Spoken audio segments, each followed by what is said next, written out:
River Athi, once a lifeline for Kenyan communities, has now become a death trap. In Makueni County alone, more than 30 people have been killed or injured by crocodiles in the past year. Scientists say this isn't just a wildlife problem, it's a climate crisis. NTV's Electi Nodera investigates what really drives the attacks. The story was voiced by Frida Mwaka.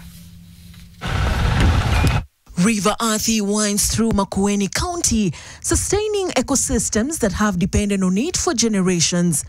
For thousands of families, it's the only source of water, but something has changed. Beneath the surface, an army of Nile crocodiles, apex predators that can grow up to 5 meters long and weigh 750 kilograms.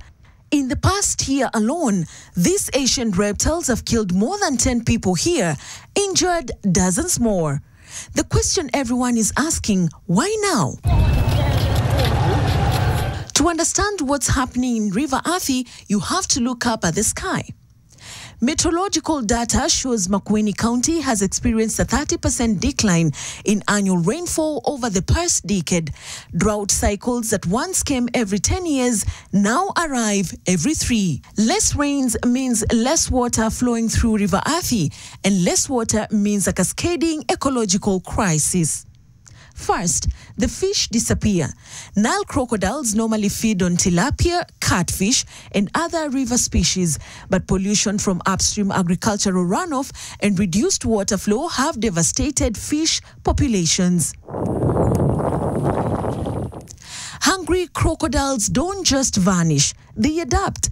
And when their natural prey is gone, they hunt what's available. Second, climate change forces humans and crocodiles into the same shrinking spaces. As water sources dry up, both species converge on the few remaining pools and river sections with water. It's a deadly equation. Desperate predators plus desperate people equals tragedy. Robert Munyao knows his equation intimately.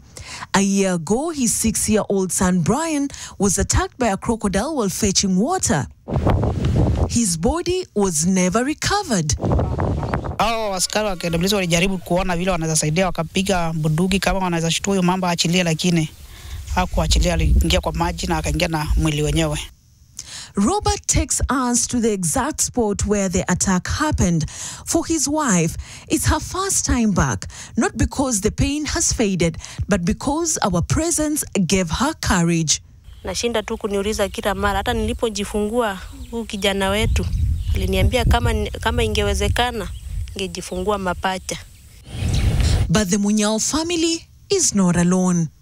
In a nearby village, Jennifer Mwikali lost her son-in-law. Her daughter, Muthenya, was 8 months pregnant when the crocodile struck. Kutoka hapo mimi nikakaa nyumbani mpaka kesho yake. Watu walienda, nilikuwa nawasiliana nao na simu, wakaniambia wakumpata lakini amenaswa na hiyo mamba. Now widowed, abandoned by in-laws, Muthenya survives on manual jobs. In Kitise, mother waits for closure. Her 10-year-old son Kenes was dragged away as his twin brother watched. His body was never found.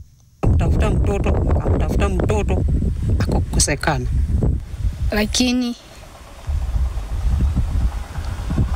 tunataka huyo kijana haki yake ionekane. Governor Mutula Kilonzo Jr. confirms what scientists have been warning about. Wildlife experts say Nile crocodiles are ambush hunters. They can remain submerged for up to 2 hours, motionless, waiting. When prey gets within striking distance, whether fish or human, the attack is explosive and nearly impossible to escape. In normal conditions, crocodiles avoid humans, but starvation changes behavior. A hungry crocodile becomes bold, opportunistic, dangerous. And there's another factor, pollution. Industrial discharge and agricultural chemicals flowing into River Athi don't just kill fish, they disrupt the entire ecosystem. When prey animals disappear, predators must adapt or die. The crocodiles are adapting. Mungeli, a Form 3 student, narrowly escaped in December 2023. Huyo mtoto mkono yake moja ilikanda juu hayasi fua nguo mzito, na sasa kazi kama hii ya kulima hayasi hiyo mkono yake saa zingine anasemanga tu anasikia haitaki kushika kitu. Her father and neighbors pulled her from the jaws. She survived, but with a permanent disability.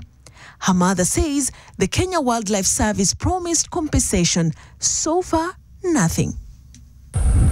Aileen Chalo Wambua mourns his daughter Irene. She was meant to sit for her KCSE exams this year. Every day, he and his son Rich visit her grave. It's the only way they feel close to her. Maji ilikuwa mingi sana, tulikuwa tunaingia mpaka tunazama.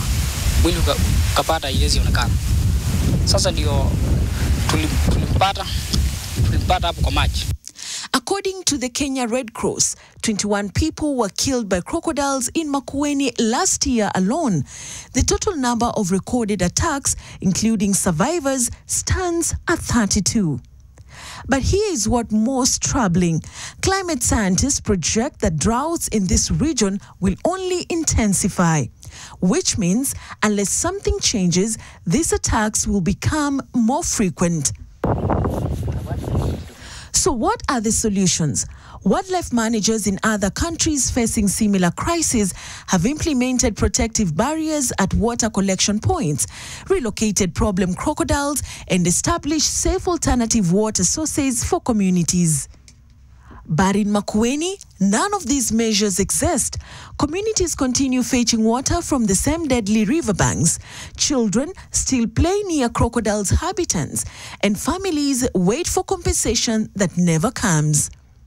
The Kenya Wildlife Service did not respond to our request for their comment on their action plan or the status of compensation claims. For the families who live here, River Athi is no longer a source of life. It's a river of grief, a river of loss, and a river of unanswered questions. Climate change has turned this ancient waterway into a battleground between survival and predation. Until scientists, policymakers, and wildlife managers work together on real solutions, every trip to River Athi remains a deadly gamble.